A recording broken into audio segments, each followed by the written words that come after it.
Shalom, and welcome to another lesson in the series, The People of Israel Are Striving for Leadership. Today we will be studying the book of Judges, chapter 5, Shoftim Perek.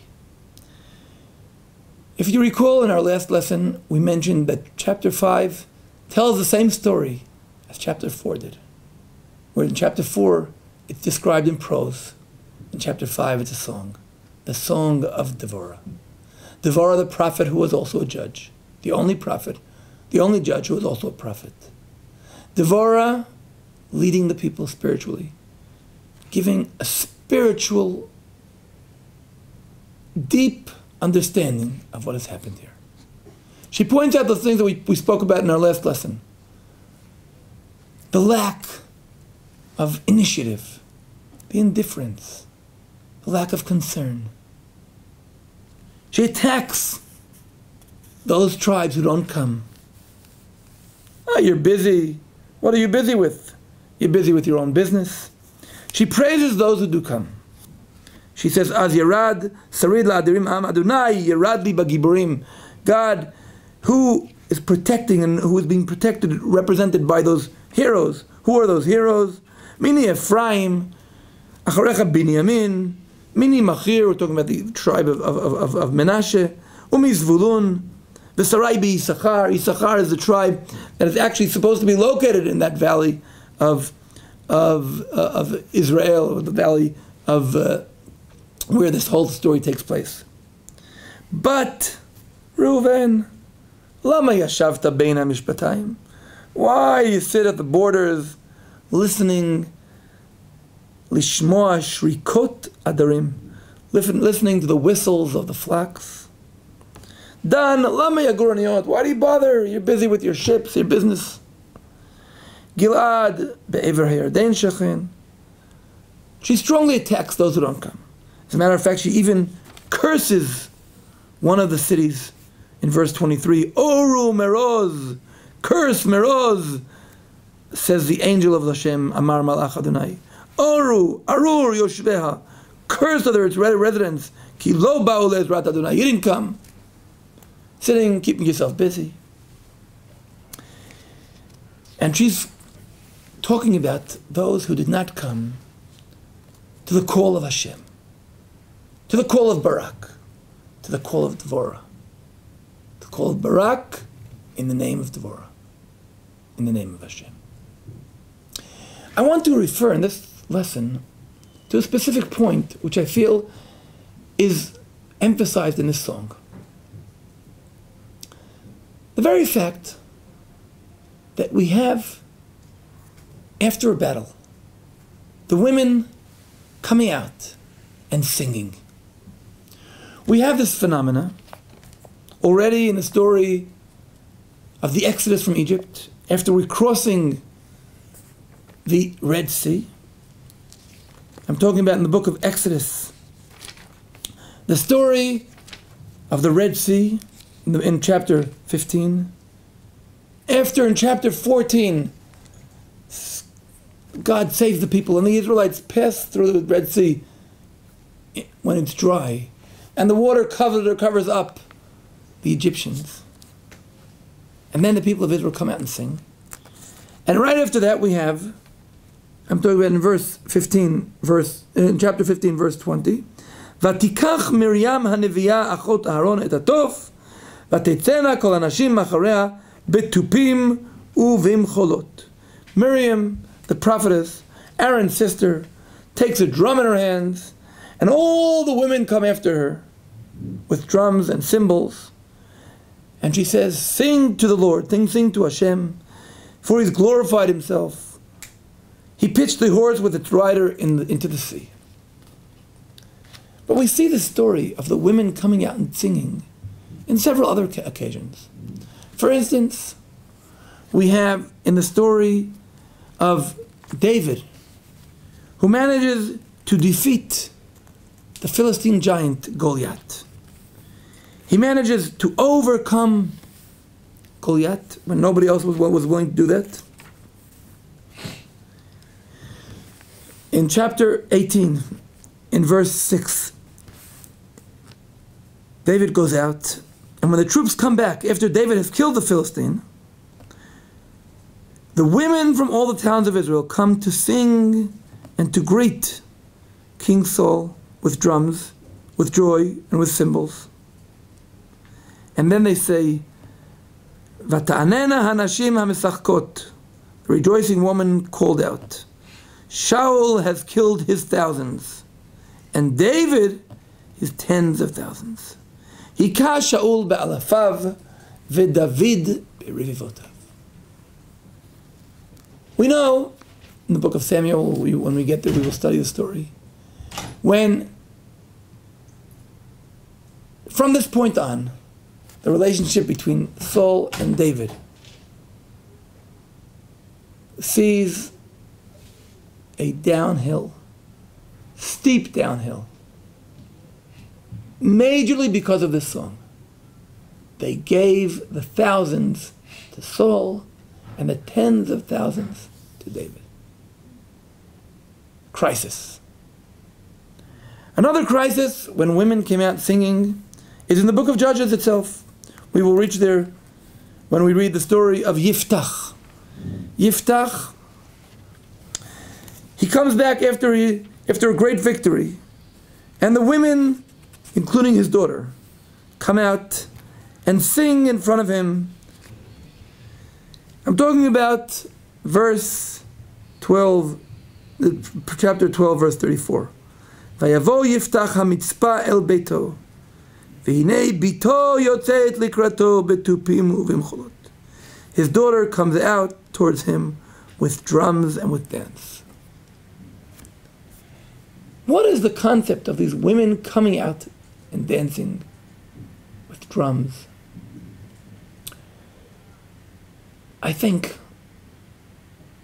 that the story we find in many nations, where the great hero who went out and fought in the battle,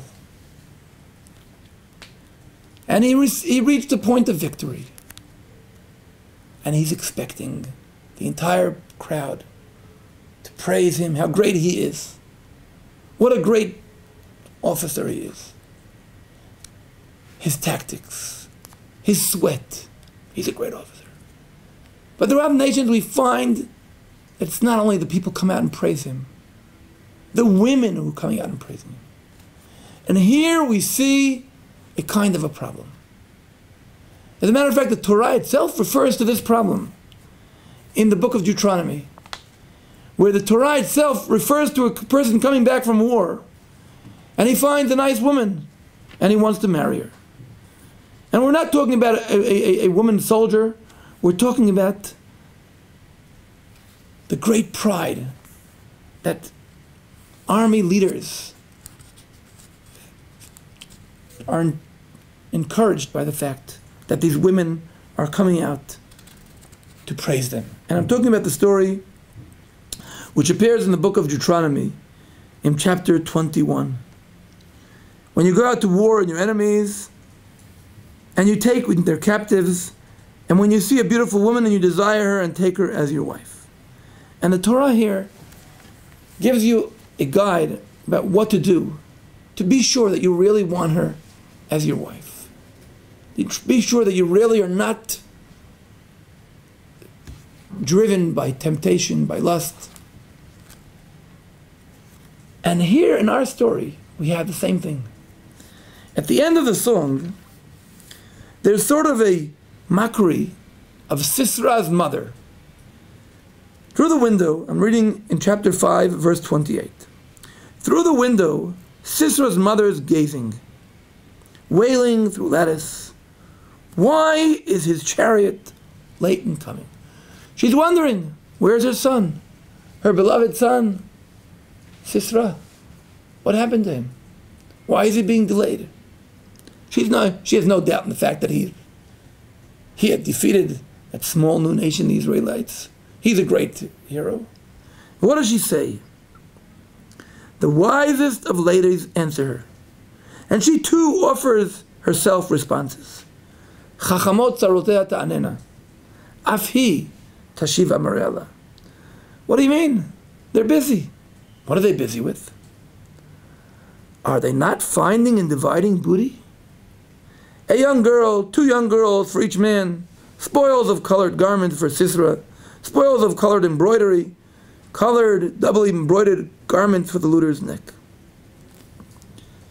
This is what happens when they're coming back, going through the booty.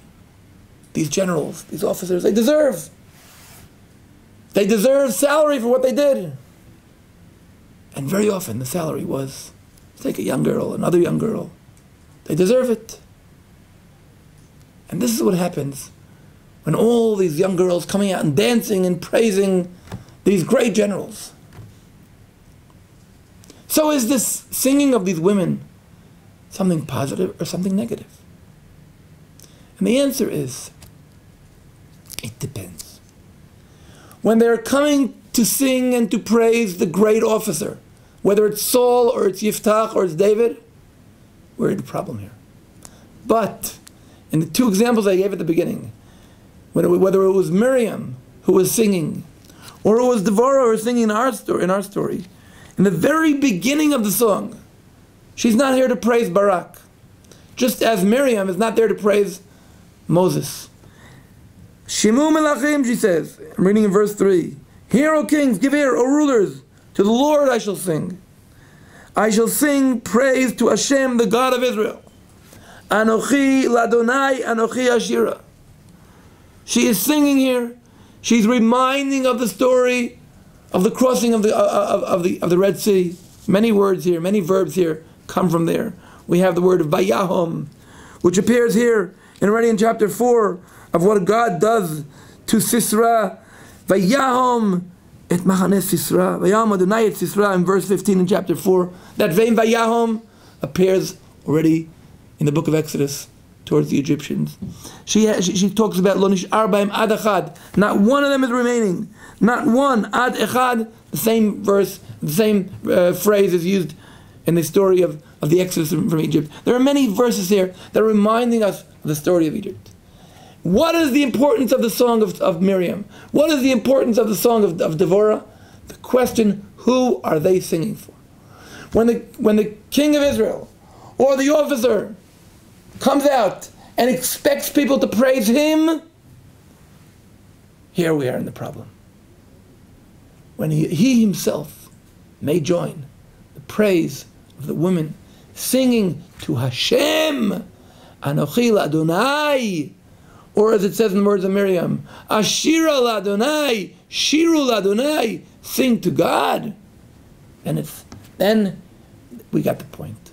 Because when anybody who goes out to battle, who thinks that his greatness is what brought the victory, misses the whole point. And especially in our story here, when the people of Israel could have paid a lot of sacrifices in young soldiers, the infantry of Sisera, of Barak, could have paid with a lot of lives. But here, God himself takes part. And though at the beginning Barak was afraid to take the initiative, but he demands that Hashem should be with him. And he understands that it's not his victory, it's the victory of Hashem. Then the song is considered a very holy song, a very important song. And this is the difference between the prophet Miriam and the prophet Devorah and the other women who are coming out to sing. Instead of to praise God, they're praising the leaders, the officers, and they miss out the whole thing. The idea of the victory of the Israelites is the praising of Hashem. Shalom.